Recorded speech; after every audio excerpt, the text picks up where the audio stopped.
안녕하세요. 센즈학 2023 대입 정시 고3 교원 대상 설명의 시간입니다. 오늘은 첫 번째 시간으로 2022 대입 결과 분석 및 2023 정시 모집의 특징 이해라는 주제로 말씀을 드리도록 하겠습니다. 저는 경신고등학교 교사 김창묵입니다. 지금 이제 수능이 끝난 지금 시점에 있어서 정시 상담을 위해서 우리 교사들이 아이의 점수를 가지고 정시 지원 가능권을 찾는 것은 쉽지가 않죠. 당연히 통합형 수능으로 인해서 원점수를 가지고 백분위 점수, 표준 점수, 등급 점수를 산출하기가 쉽지는 않습니다. 따라서 지금 시점에 있어서는 지난해 정시에서의 2022학년도 정시의 지원 경향성을 다양한 각도로 분석을 해보고, 그리고 올해 달라질 2023 정시에서의 변수를 찾아보는 이런 것들이 지금 필요하지 않을까 생각합니다. 적어도 12월 9일 수능 결과가 통지될 때까지는 이러한 지난해 지원 경향성 분석과 올해 정시의 변수를 찾아보는 이런 작업들이 꼭 필요하지 않을까 싶습니다. 먼저 지난해 정시와 올해 정시의 특징을 한번 비교해 보는 게 어떨까 싶습니다. 지난해 통합형 수능이 첫 번째로 시작된 해였고요. 올해도 역시 통합형 수능이 그대로 진행되면서 정시에서는 일단은 수능이 같은 유형으로 출제된다라고 하는 것에서 입시에서 당연히 공통점이 충분히 있지 않을까 싶습니다. 공통점으로서 첫 번째 볼 수 있는 것은 지난해 각 대학별 정시 모집 전형 방법이나 아니면 대학별 모집 인원 규모나 이런 것들은 그렇게 큰 차이가 나지는 않습니다. 또한 통합형 수능이 지난해 이어서 그대로 실시되면서 아무래도 통합형 수능의 특징 중에 하나로 나타나게 되는 이런 선택 과목 간 점수의 차이는 올해도 여전하지 않을까요? 그렇다면 이렇게 선택 과목 간의 점수 차이로 인해서 자연계열에서 인문계 모집 단위로 지원하려고 하는 이런 교차 지원의 경향성도 여전할 듯합니다.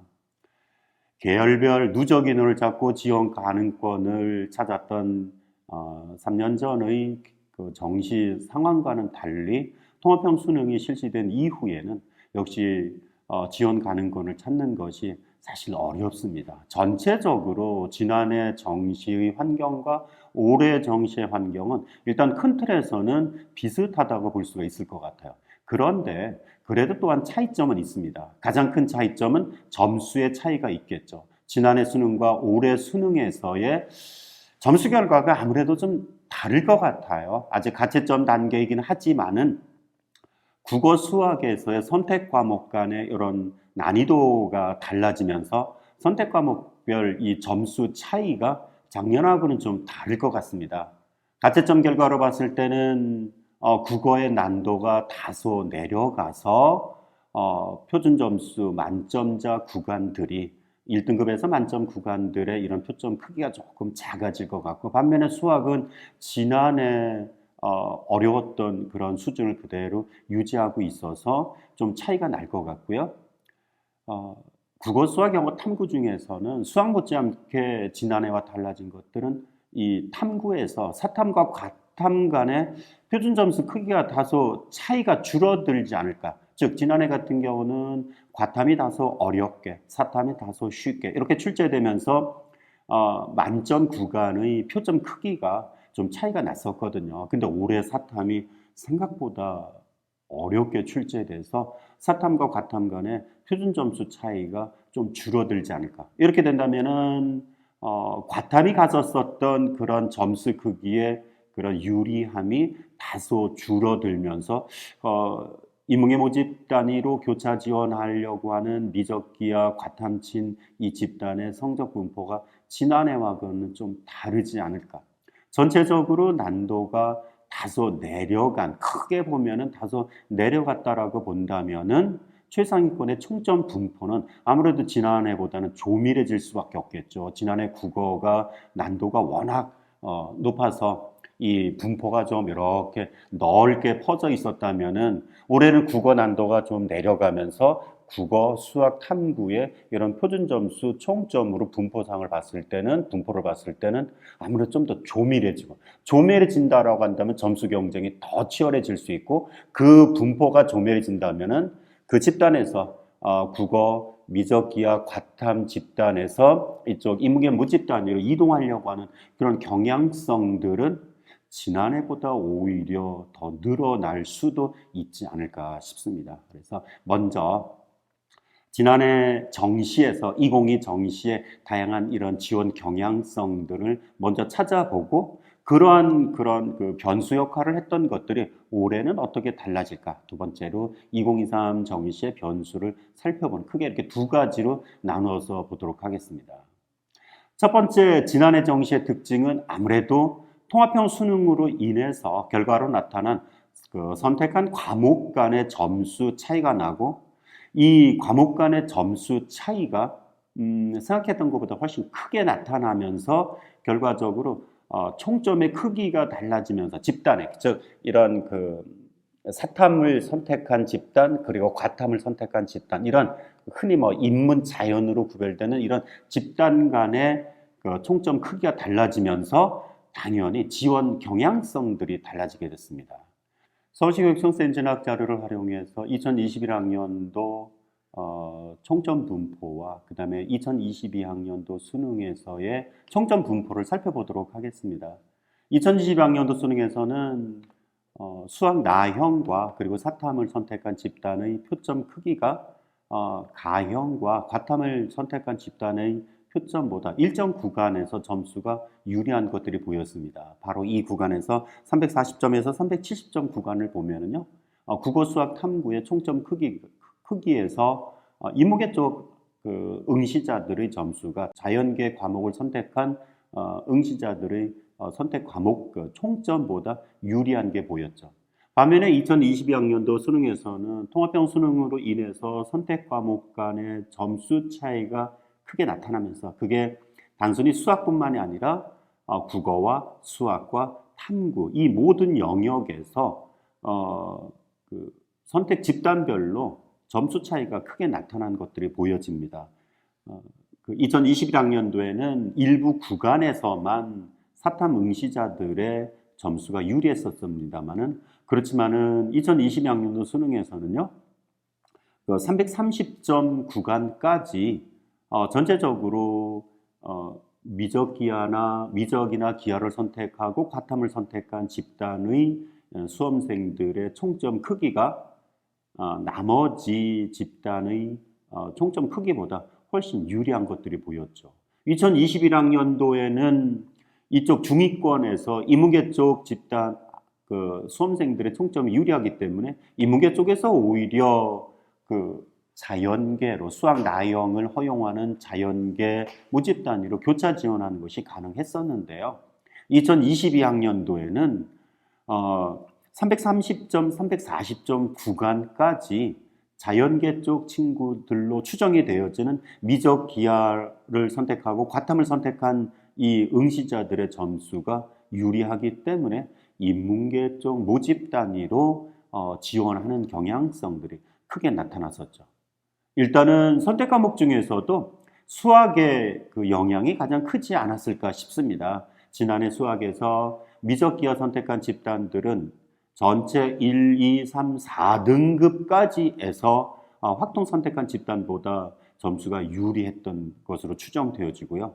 국어에서도 1등급 구간 내에서 언어 매체 선택 집단과 화법과 전문 선택 집단의 이런 점수 차이가 나서 그래서 선택 과목에 따라서 이렇게 점수 차이가 나고 이 선택 과목들 각각의 점수들이 모아진 총점의 차이가 상대적으로 커지지 않았나 싶죠. 탐구에서도 그런 경향성들이 나타났습니다. 지난해 사탐 9개 과목의 만점 표준 점수는 66점이었던 반면에 과탐 8개 과목의 만점 표준 점수 평균은 71점이었습니다. 즉, 이 평균으로 봤을 때 사탐 만점 평균 66점, 과탐 만점 평균 71점, 여기에서도 이미 5점이 나죠. 그리고 2개 과목을 반영한다라고 봤을 때 사탐에서 생활과 윤리, 사회문화를 선택한 경우와 생명과학 1, 지구과학 1, 이 두 과목을 선택한 집단을 가정했을 때 사탐 선택 집단은 134점, 과탐 선택 집단은 146점. 물론 극단적인 사례가 될 수 있습니다만은 이런 경우의 수라고 한다면은 탐구에서만 순수 표준 점수만으로 12점 차이가 나죠. 그러면 서울대나 홍익대처럼 탐구를 변환하지 않고 100분위가 아니라 표준 점수를 그대로 반영한다라고 하면은 적어도 이 대학에서는 탐구에서 표점이 12점 차이가 나는, 그러니까 총점의 크기를 엄청나게 크게 변화시켜주고, 만약 이런 점수를 가지고 인문계 쪽 모집 단위로 지원한다 그러면은 가산점 아닌 가산점 역할을 했던 것이 바로 지난해 수능에서의 특징들이죠. 이렇게 선택 과목에 따른 총점의 크기가 달라지면서 인문계 쪽 모집 단위와 또 자연계 쪽 모집 단위의 입결이 크게 달라진 것들을, 경향성들을 찾아볼 수 있습니다. 그 미적기하 선택한 집단 그리고 과탐 선택한 집단, 이 집단의 과목 그 총점이 유리해지면서 자연계 쪽 점수, 자연계열 모집단이 이 합격선과 인문계열 모집단의 합격선에 차이가 있던 것들이 보여집니다. 화면에서 보이시는 거는 최종 등록자 70% 평균을 비교해 봤는데요. 서울의 일부 대학 사례입니다. 파란색은 2022학년도, 빨간색은 2021학년도 그 대학별 평균 여러 모집 단위를 평균, 그러니까 70% 선을 평균 낸 자료인데요. 대체적으로 합격선이 올라간 것들이 보입니다. 물론 건국대나 국민대나 일부 대학은 최종 등록자 70% 평균선이 다소 내려간 경우도 있습니다만은 대체적으로 상승한 것들이 보이죠. 결국 이쪽 미적기하 그리고 과탐을 선택한 이 집단의 총점의 크기가 인문계 쪽 집단보다 유리했기 때문에 이렇게 중상위권에서는 합격선이 다소 상승한 결과를 보여줬고요. 반면에 인문계 쪽 모집 단위는요, 대체적으로 떨어졌습니다. 광운대나 덕성여대에서 70% 합격선이 일부 올라간 것이 보이긴 합니다만 대체적으로 하락한 것이 보이죠. 이거는 바로 인문계 쪽의 고득점자가 그만큼 줄어들었고 그에 따라서 성적의 하락폭이 클 수밖에 없고요. 화면에 있는 대학들 평균 내봤을 때 평균 3점 정도가 하락한 것이 보여집니다. 이거는 70% 등록자 평균 100분위 성적에서 3점이라면 큰 점수죠. 물론 자연계 모집단에서 인문계 쪽으로 교차 지원해서 그들의 성적을 좀 끌어올리지 않았을까라고 추정을 해봅니다만은, 물론 자연계 미적기하 과탐 친 친구들이 인문계 쪽 모집 단위로 넘어가면서 성적을 상승시킨 효과도 분명히 있긴 합니다만은, 그런데 인문계 쪽 집단의 확률과 통계 그리고 사탐의 성적 자체가 워낙 낮았기 때문에 교차 지원자가 들어왔음에도 불구하고 70% 합격선은 전체적으로 이전 연도에 비해서 평균 3점이 하락한 이런 것들을 볼 수가 있겠죠. 지난해 정시에서 가장 큰 특징은 역시 교차 지원이었었습니다. 그렇다면 이 교차 지원의 경향성을 몇 가지를 한번 찾아보면 어떨까 싶습니다. 먼저 그 지원자의 점수 분포를 한번 보시죠. 중앙대 인문계 모집 단위에 지원했던 지원자들의 점수를 표준 점수가 주로 큰 역할을 합니다만은 표준 점수 100분위, 그다음에 대학별 환산 점수 이런 자료를 분석을 하고 지원자들을 100분위, 평균 100분위 성적으로 가로축으로 분포를 해봤고요. 세로축은 그 아이들의 대학별 환산 점수 분포입니다. 700점부터 790점까지 있고요. 대체적으로 지원한 분포를 보면은요, 70점대 중반도 있습니다만은 대체적으로 국어, 수학, 탐구 평균 100분이 80점부터 95점 사이에 많이 있고 90점 주변에 평균 100분이 분포가 많은 것을 보실 수 있습니다. 근데 이 지원자들은요, 전체 지원자 중에서 확률과 통계를 선택한 지원자의 점수 분포입니다. 파란색으로 추가된 친구들은 미적이나 기하를 선택한 친구들이 인문계 모집 단위로 지원한 분포를 보여준 거거든요. 이 분포를 통해서 미적기하 선택한 친구들도 100분위, 평균 100분위로 보면 75점에서 95점 이렇게 넓게 분포되어 있습니다만은 세로축에서의 대학별 환산 점수를 보면은 확률과 통계 선택한 아이들보다 미적 기하 선택한 아이들의 대학별 환산 점수가 높은 것을 볼 수 있죠. 대학이 공개하고 어디가에 탑재되어 있는 전년도 입결을 보면요. 중앙대 인문계 모집단에는 평균 88에서 90 정도의 백분위 점수의 합격선이 형성된 것을 볼 수 있는데요. 그러나 백분위 성적만으로 합격이 보장되지는 않죠. 당연히 대학별 환산 점수가 합격자를 가려냅니다. 그럼 백분위 88, 90 사이에 있는 아이들 중에서 적어도 대학별 환산 점수가 740점이 넘는 아이들이 합격권에 들었는데요. 백분위 점수는 90이 넘었음에도 환산 점수가 740점을 넘지 못한 친구들은 합격권에 들지 못했습니다. 결국 백분위는 유리하지만 백분위 점수는 우수하지만은 환산 점수의 크기가 크지 못해서 불합격한 이 친구들 역시 미적 기하 선택한 친구들의 대학별 환산 점수가 그만큼 유리하다는 거죠. 요 집단은 백분위 성적은 오히려 좀 낮은 편이긴 하지만은 대학별 환산 점수가 높아서 합격권 내에 들었던, 결국 미적기하 응시한 학생들이 환산 점수가 대체적으로 유리했다라고 하는 것들을 보여주는 자료입니다. 이렇게 미적기하 선택한 집단의 인문계열 지원 비율이 상당히 높았는데요. 대학별로 서울시 교육청 센진학 표본 자료를 통해서 대학별로 이런 미적기하 선택 집단의 인문계열 지원 비율을 크기별로 나열해 봤더니 대학 선호도와 어느 정도의 관련성은 있지 않나 싶습니다. 서강대, 한양대, 연세대, 중앙대, 그리고 경희대 쪽에서의 비율이 높고요. 성균관대, 홍익대, 광운대 쪽의 비율이 좀 낮습니다. 물론 절대적으로 대학 선호도와 관련성이 있는 건 아닙니다. 그렇지만은 대체적인 관련성은 있어 보이고요.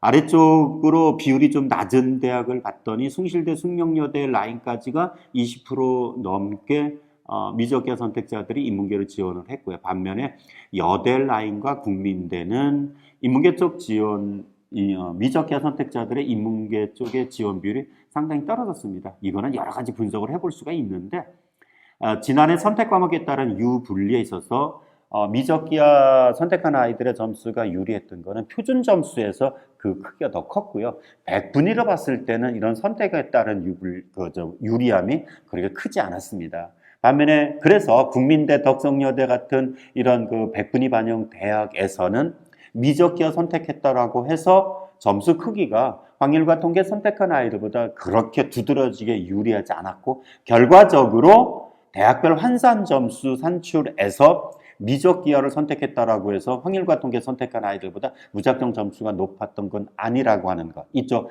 백분위 반영하는 대학에서. 그래서 백분위 반영하는 대학에서는 미적기하 선택한 아이들이 인문계 쪽으로 넘어간 비율은 상대적으로 좀 낮은 것이 보이죠. 일단 큰 틀에서 봐서는 대학 선호도와 이쪽 인문계 쪽의 교차 지원 비율은 상당히 관련성이 있다, 이렇게 볼 수가 있고요. 두 번째로 이 교차 지원 경향성에서 계열별로 각 대학의 소계열별 이런 지원 비율을 비교해 봤습니다. 파란색이 상경계열, 그 다음에 주황색이 사회계열, 반면에 회색과 연노란색이 어문계열인데요. 일부 대학에서는 계열별 차이가 적은 반면에 일부 대학에서는 계열별 차이가 큰 것을 볼 수 있습니다. 먼저 이 표를 보시죠. 이거는 지난해 정시에서 국어, 수학, 탐구의 영역별 반영 비율을 구분해 본 겁니다. 인문 어문은 묶어보고요. 사회상경을 이렇게 구분해 봤습니다. 연세대는 계열별, 어문, 인문, 사회상경 계열별 반영 비율이 구분되어 있지는 않았습니다. 전체 인문 계열은 모두 33.3%의 수학 반영 비율이 있었는데요. 고려대하고 차이점은 연세대가 영어를 영역별 반영 비율에 포함시킴으로 인해서 영어의 비중이 컸고요. 상대적으로 탐구의 비중이 낮았습니다. 반면에 고려대는 감점으로 처리하면서 영어의 영향력이 적고 오히려 상대적으로 탐구의 비중이 큰, 그래서 연세대와 고려대의 수학 반영 비율 크기 자체는 그렇게 크지는 않습니다만 연세대는 탐구 비중이 낮고 고려대는 탐구 비중이 높은 이런 차이점이 있고요. 서강대는 인문 계열 모집단위인데도 인문자연 구분 없이 수학 반영 비율이 43.3%였죠. 사실 가장 높은 쪽에 속하는 대학입니다. 성균관대는 수학 반영 비율이 높기는 하지만은 인문 자연계의 특성을 가리는 사탐, 과탐의 이런 변환 표준 점수를 다소 조정을 해서 사탐 선택한 집단이 과탐 선택한 집단보다 오히려 변환 표준 점수가 더 유리하게 조정된 학교였고요. 한양대는 상경계열의 40%, 중앙대는 상경계열의 45%를 반영했고 중앙대는 성균관대와 비슷하게 인문 계열의 사탐을 좀 유리하게 이렇게 변표를 인문 계열과 상경 사회 계열을 좀 구분한 이런 것들이 보였습니다. 경희대는 사회 계열과 상경 계열의 수학 반영 비율이 높죠. 이렇게 계열별 그 수학 반영 비율이 다른 것들이 이런 그 미적계열 응시자들이 인문계쪽 모집단위로 넘어가는 비율의 크기를 좀 달리하지 않았을까 싶습니다. 연세대나 고려대의 계열별 이런 그 지원 경향성은 크지가 않죠. 고려대보다 연대의 인문계 쪽으로 지원한 비율이 더 높았던 것들은 아무래도 상대적으로 탐구의 반영이 낮고 수학의 반영이 높았던 고대에 비해서 이런 특징들이 보인 것 같고요. 서강대는 계열 구분 없이 수학 반영 비율이 높기 때문에 이 수학의 우수성을 가지고 간 듯하고요.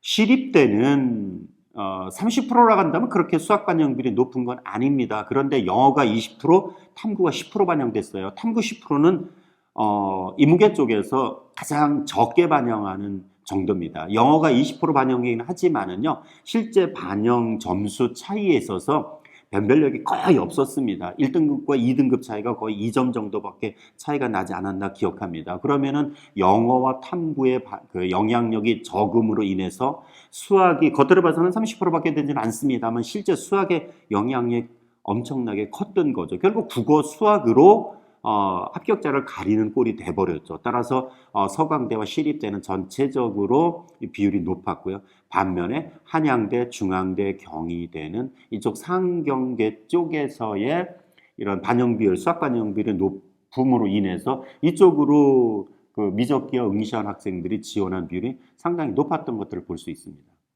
경희대 사례를 보면은 역시 수학 반영 비율의 영향은 상당히 컸습니다. 인문계열과 사회계열의 영역별 반영 비율이 좀 달랐죠. 인문계열은 수학이 25%밖에 반영되지 않았습니다만 사회계열에서는 수학이 35% 반영됐거든요.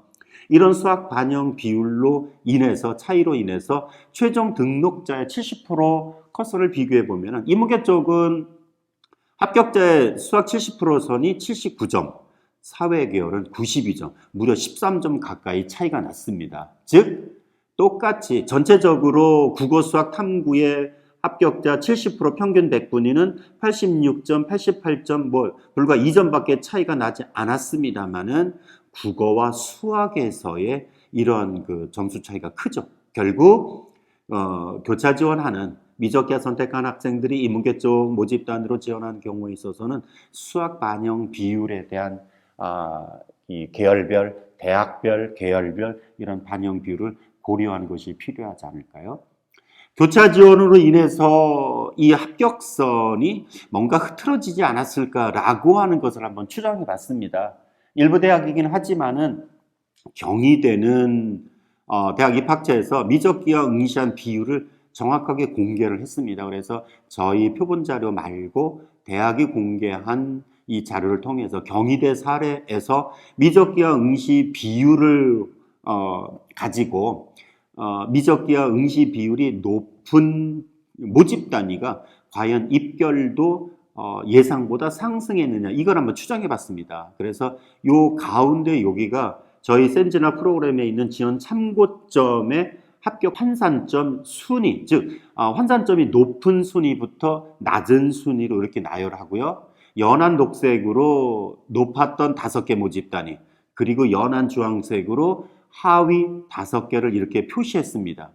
그리고 요거를 기준으로 해서 어디가 70% 입결선과 비교해 봤을 때 그렇게 크게 흔들린 것들이 잘 안 보이죠. 세 번째 컬럼에서 요 부분에서 여기 미적기와 응시 비율과 비교해 보면은 미적기와 응시 비율이 높다라고 해서 예상했던 합격 순위보다 더 올라갔다라고 보기는 어렵죠. 어디가 입결 순위를 보면은요, 일부 학과를 제외하고는 대부분 센진학에서 예상했던 지원 참고점 순위와 거의 비슷하죠. 그만큼 센진학에서 이런 그 참고점으로 제시했던 것은 결과와 상당히 상관관계가 높은, 즉 센진학의 신뢰성은 상당히 높다라고 볼 수가 있습니다. 어쨌든 교차 지원의 비율이 높다라고 해서 입결이 상승했다라고 보기는 어렵고, 입결의 순위는 센진학의 참고점 순위와 상당히 관련성이 높다라고 하는 겁니다. 일부 모집 단위는 미적기와 응시 그 비율이 높아도 입결서는 오히려 내려간 경우도 있습니다. 예를 들어서 의상학과 같은 경우는 82%가 지원하긴 했습니다만 어디가 입결 순위로 봤을 때 인문계 모집단이 전체 모집단에서 16번째로 그 위치한 이런 것들도 보일 수가 있죠. 결국 교차 지원 비율이 높다라고 하지만은 교차 지원이라고 하는 거는 합격선에 다가가려고 하는 노력이지, 이 교차 지원 비율이 높아진다라고 해서 입결이 높아질 거다라고 그렇게 걱정할 건 아니다라는 얘기입니다. 결국 교차 지원하는 거는 점수가 자연계 모집 단위로 가기에는 점수가 부족하기 때문에 자기가 합격하기에 적정한 선을 찾아가는 정도로 이해를 하면 되는 것이지, 교차 지원이 높다라고 해서 반드시 합격선이, 입결선이 높아질 거다 이렇게 걱정할 건 아니지 않을까 싶습니다. 그래서 지난해 입결선을 이렇게 비교해 보면요, 대학 선호도와 미적기와 응시자 입문 지원 비율은 일단은 선호도와 어느 정도는 관계성이 있고 수학 반영 비율이 절대적 기준이기 때문에 올해도 이걸 참고해야 될 것 같고, 그 이외에 수학 이외에 국어나 탐구의 이런 영역별 반영 비율도 확인해야 되지 않을까 싶습니다. 예. 이번에는 네 번째로 경쟁률이 입결에 어느 정도 영향을 미치는지를 한번 자료를 만들어 봤습니다. 지원자들은 원서 마감일 오후에 지원하는 경향성이 큰 것들을 볼 수 있습니다. 중상위권 대학들의 경우만 살펴보긴 했는데요. 날짜별, 시간대별 경쟁률을 비교해 보니까 마감일 당일까지 1대1, 2대1밖에 되지도 않았던 경쟁률이 마감일 오후, 여기서 마감일 오후라고 한다면 2시 전후에 경쟁률을 발표한 시점을 말하거든요. 그러면은 이 마감일 오후에서부터 시작해서 원서 접수 마감까지라고 한다면 보통 4시간 정도 이 구간대에 전체 지원자의 절반이 지원하는 사례를 볼 수 있습니다. 건국대, 경희대 등의 사례에서도 마찬가지로 볼 수 있고요. 중앙대나 홍익대 같은 경우는 원서 마감일 오후에 들어오는 비율이 상대적으로 조금 적은, 즉 꾸준하게 그 지원하는 경향들이 보이죠. 다군의 특징이지 않을까 싶습니다. 그러니까 다군에 그 지원할 수 있는 대학, 지원할 수 있는 학과들이 적기 때문에 눈치 싸움은 가군과 나군에서 하고, 다군은 날짜별로 지원 비율이 비교적 균등하게 나타나는 것들을 볼 수가 있습니다. 원서 마감일 마지막 구간에 소나기 지원했던 극단적인 현상들은 연세대에서 볼 수 있었습니다. 연세대 전체 15개 모집단 인문자연 15개 모집단위 중에서 마감일 오후까지 1대1이 안 되던 이 15개의 모집단위가 마지막 4시간 사이에 3.5대1에서 최고 8.8대1까지 올라가는 이런 극단적인 사례가 있었습니다. 이렇게 원서 마감일 마지막 순간에 소나기 지원하는 경우라고 한다면 그렇게 입결이, 경쟁률이 높아졌다라고 해서 입결이 많이 올라가거나 그러지는 않지 않을까 싶습니다. 그래서 경쟁률이 이전 연도에 비해서 얼마나 높아졌느냐와 거기에 따라서 어디가 공개된 70% 입결선이 얼마나 차이가 나는지를 비교해 봤습니다. 그래서 이전 연도의 경쟁률 변화와 최종 등록자 100분의 70% 변화를 비교해 봤더니 지난해 같은 경우는요, 대부분의 대학들이 2021학년 대비해서 2022학년도 정시에서는 경쟁률이 거의 올라갔거든요. 그런데도 불구하고 광운대를 제외하고는 전체적으로 인문자연 묶어서 봤을 때는 70% 입결선이 하락했습니다. 결과적으로 입결에 중요한 결정적인 영향을 미치는 것은 경쟁률이 아닌 다른 요소가 있다라고 하는 걸 추정해 볼 수 있겠죠. 경쟁률보다는 역시 충원률이 합격선에 영향을 줄 수밖에 없을 것 같습니다. 동국대와 서강대의 일부 학과 사례입니다. 동국대 역사교육과의 5명의 충원 합격 사례와 서강대 컴퓨터공학 전공의 102명의 충원 합격 사례를 놓고 보면요. 동국대 지원자들의 표본 사례입니다. 최초 합이 712점에서 끊어졌던 반면에 충원 합격 끝자락은 저희가 갖고 있는 표본 자료를 보니까 709점까지 어디가에 공개된 70% 컷선이 712점이었던 걸 본다면은 충원 합격선은 그보다 훨씬 더 내려간 것에서 형성됐을 걸로 추정이 되어지고 이 충원 합격의 끝자락은 충원 비율에 따라서 많이 내려갈 수도 있겠죠. 물론 충원 비율이 높다라고 해서 합격선이 더 낮아지고 충원한 비율이 낮다라고 해서 합격선이 그렇게 많이 내려가지는 않는다. 이런 거는 아니겠습니다만 일단 충원 합격자가 많아지면 그만큼 합격선이 더 내려갈 것으로 추정이 되어지죠. 이 동국대 같은 경우는 표본 자료이긴 하지만은 꼭대기 점수가 716점부터 709점까지 분포되어 있는데요. 충원 합격자가 많았던 이쪽 그 서강대 사례를 보면은요. 504점까지 충원 합격이 있어서 전체적으로 보면은 520점부터 504점까지 해서 거의 15점 구간의 합격자들이 분포되어 있고요.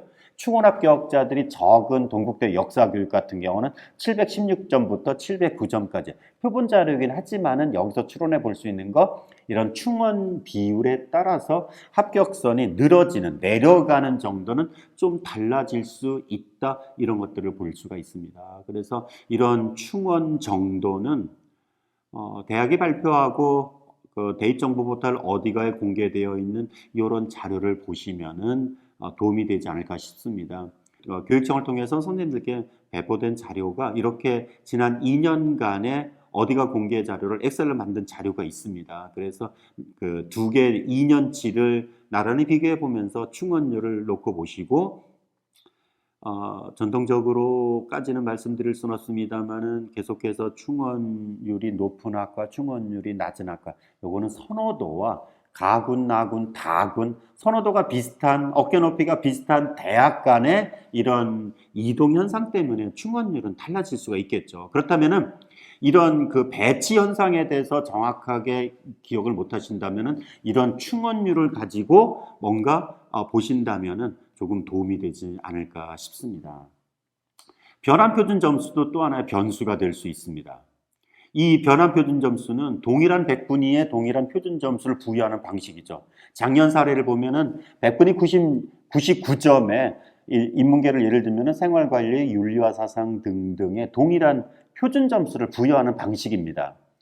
그 난도가 좀 낮아서 그 표점 만점이 내려가 있는 경우는 이렇게 가상의 점수를 부여해서 같은 사탐에 그래서 99점에 있는 66, 67, 65, 66 요 점수를 더해서 평균을 낸 게 변환표준 점수로 활용되어지거든요. 요 99점의 인문계 표준 점수, 변환표준 점수, 자연계 과탐의 표준 점수는 이렇게 나오거든요.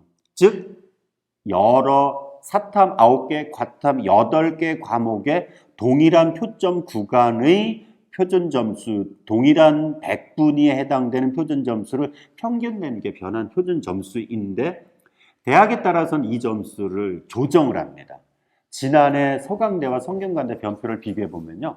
서강대는 조금 전에 보여드렸었던 정상적인 보통의 변표를 활용하는 대학인 반면에 성균관대는 사탐을 선택한 아이들에게 유리하도록 따로 변표 점수를 구분했던 이런 비교가 될 수 있습니다. 즉 성균관대 인문계적 모집 단위의 합격자 70%의 사탐 평균은 보통 90점 내외로 추정되어지는데 요 구간에 있는 애들에게 보통 3.3에서 3.7점이 유리하도록 변표를 조정했거든요. 서강대는 기본 변표를 그대로 사용한 반면에 성균관대는 인문계 쪽 아이들로 추정되는 사탐 응시자들의 점수가 유리하도록 조정한. 이렇게 된다면 자연계에서 인문계로 교차 지원한 이점이 낮아지죠. 이와 유사한 것이 중앙대 인문계열 모집단위에도 이와 유사하게 역시 조정을 했습니다. 올해도 이 대학들이 그대로 이런 방식을 취할지 아니면 다른 대학들이 이렇게 취할지는 모르겠습니다만 어쨌든 변표는 이런 그 환산 점수 산출하는 데 있어서 중요한 변수가 될 수 있다라고 하는 것들을 보이시죠. 화면에서 보이시는 중앙대 같은 경우도 역시 보이시죠? 중앙대 인문계열과 사회계열의 변표를 이렇게 조정을 해서 사회계열은 일반 변표를 사용하는 반면에 인문계열은 성균관대와 마찬가지로 사탐 선택한 아이들의 점수가 유리해지도록 보통 3점 정도 유리해지도록 만든 이런 사례가 있었습니다. 이렇게 지난해 그 정시에서 여러 가지 지원 경향성 등을 말씀드렸죠.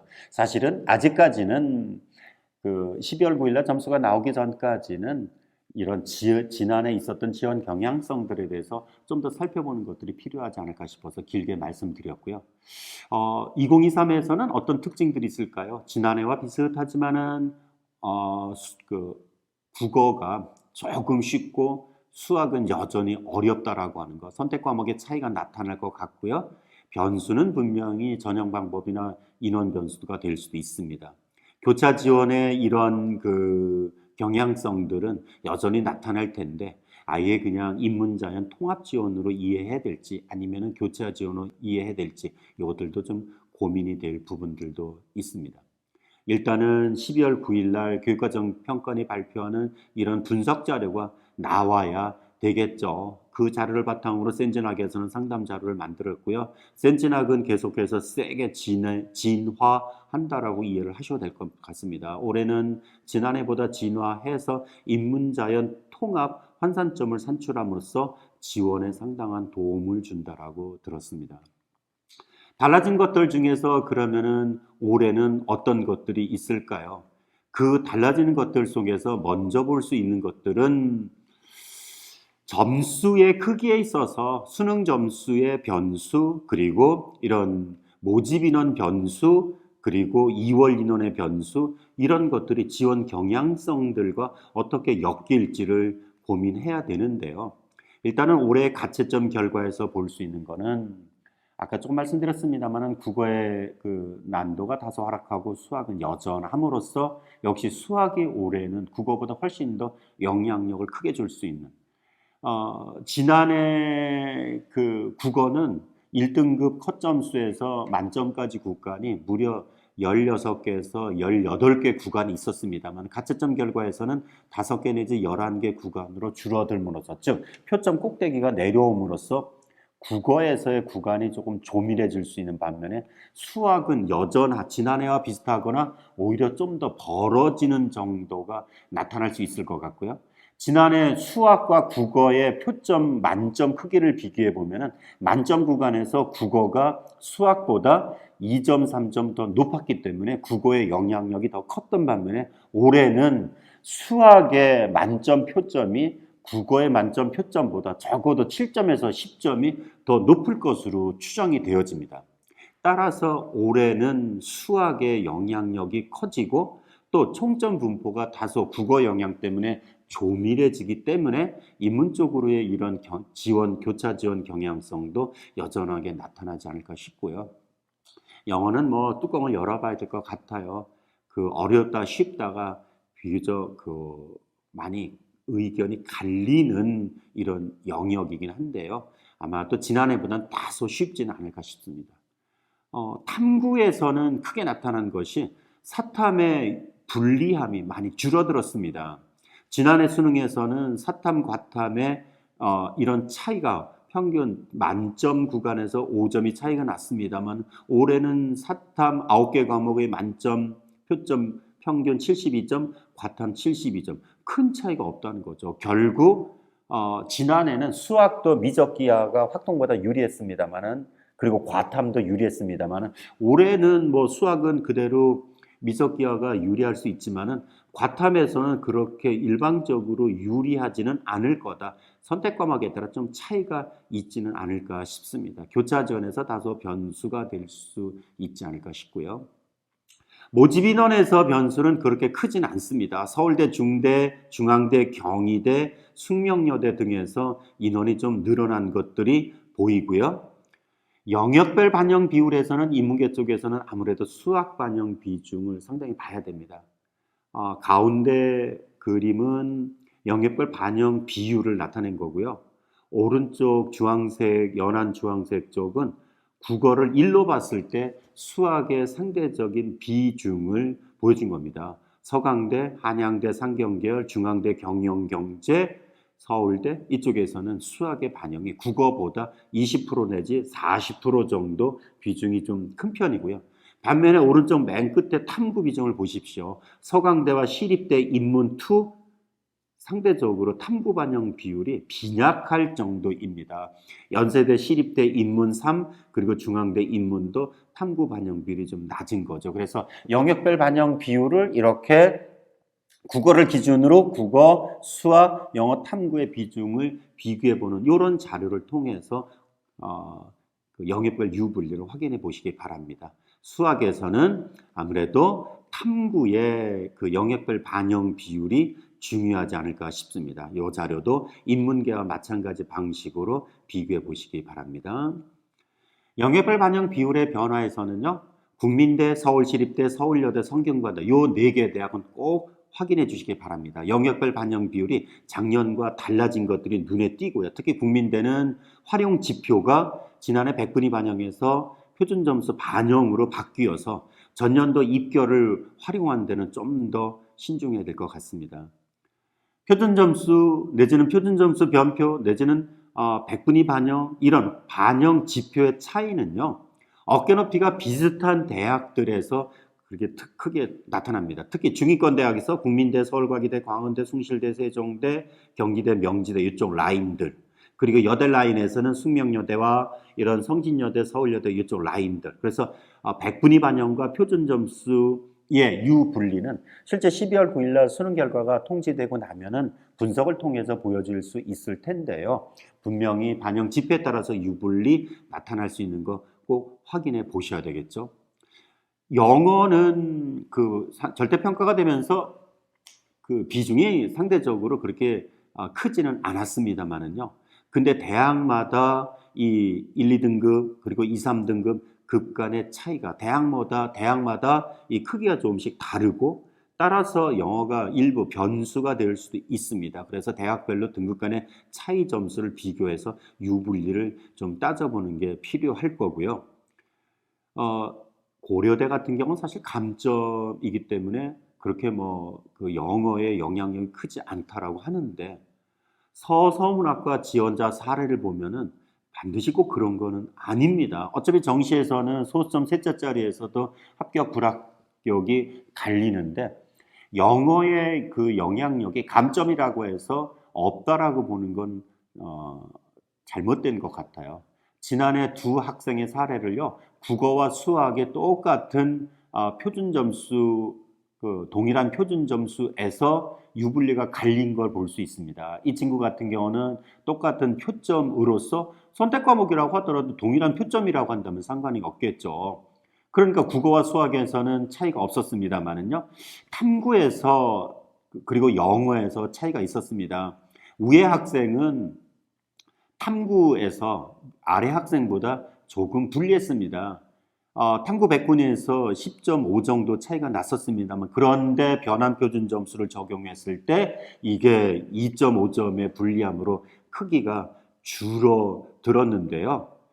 영어에서 위 학생은 영어 1등급, 아래 학생은 영어가 2등급. 즉 마이너스 3점이 감점됨에 따라서 최종 환산 점수에서는 위의 학생이 이 탐구의 불리함을 극복하고 합격권에 들 수 있었습니다. 환산점에서 661.27과 660.36으로 0.91점의 차이가 나는데 물론 변표의 영향이 크다라고 보죠. 그렇지만은 마지막 순간에는 영어가 역시 변수로 작용한 사례로 말씀을 드릴 수가 있습니다. 입시가 이제 거의 끝나가고 있습니다. 11월 17일 날 수능은 12월 19일 날 수능 성적을 통지받게 되고요. 그 사이에 수시 일정이 마무리되고요. 12월 26일 저녁 6시까지 미충원 합격자 발표가 있게 되죠. 12월 26일 날 수시 일정이 마무리되고 나면은 12월 29일부터 1월 2일까지 정시 원서 접수가 진행되고요. 최초 합격자 발표 그리고 미충원 합격자 통보까지 2월 16일까지 진행됩니다. 수시와 정시에서 선발하지 못한 인원은 일부 대학에서는 추가 모집을 통해서 선발하게 되고요. 그 추가 모집의 일정은 2월 28일까지 계속될 예정입니다. 오늘 긴 시간 동안 여러 가지 말씀을 드렸는데요. 일단은 12월 9일 날 수능 성적이 통지되기 전까지는 사실 정시 계획을 세우는 것이 쉽지는 않습니다. 그래서 오늘은 지난해 2022학년도 정시에서의 여러 가지 지원 경향성들을 중심으로 말씀드렸고요. 이런 지난해 지원 경향성을 참고해서 12월 9일 날 발표되기 전까지 다양한 지원 전략을 세우시고 상담에 활용하시기를 바랍니다. 감사합니다.